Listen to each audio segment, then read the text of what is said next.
کہاوت ہے کہ جنگل کے بیچوں بیچ ایک پراسرار جادوئی محل تھا، جس کے ارد گرد درختوں کا گھنا جال تھا۔ وہاں جانے کی جرات کوئی نہیں کرتا تھا، کیونکہ سب جانتے تھے کہ وہاں ایک چڑیل رہتی ہے جو کسی کو زندہ واپس نہیں جانے دیتی۔ شہزادی آئلہ اور شہزادی نائلہ، دو خوبصورت بہنیں، سلطنت زائرہ کی وارث تھی۔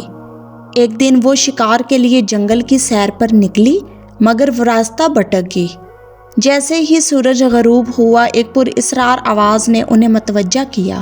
سامنے ایک بوڑھی عورت کھڑی تھی جو بے بسی سے رو رہی تھی۔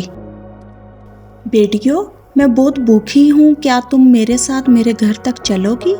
بوڑھی عورت نے بہت دھیمی آواز میں کہا۔ شہزادیوں کے دل نرم تھے، انہوں نے سوچا کہ کسی مجبور کی مدد کرنا اچھا عمل ہے۔ وہ اس کے پیچھے چل پڑی، مگر جیسے ہی وہ ایک غار کے قریب پہنچی، بوڑھی عورت کی آنکھیں سرخ ہو گئی اور اس کا چہرہ بھیانک شکل اختیار کر گیا۔ وہ کوئی عام عورت نہیں تھی، بلکہ جنگل کی خوفناک چڑیل زرمونہ تھی۔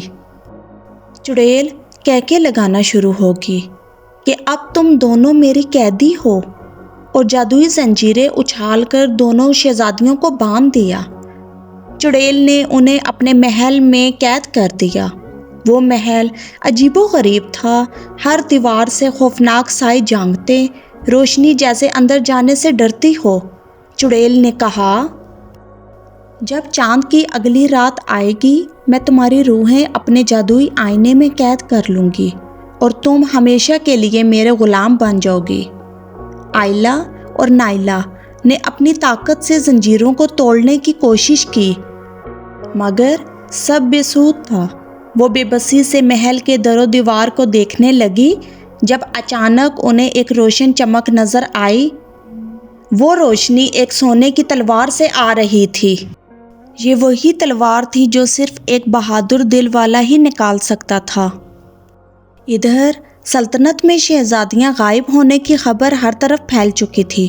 جب شہزادہ رفیل کو معلوم ہوا تو وہ فوراً اپنی چمکدار تلوار اور سفید گھوڑے کے ساتھ جنگل کی طرف نکل پڑا۔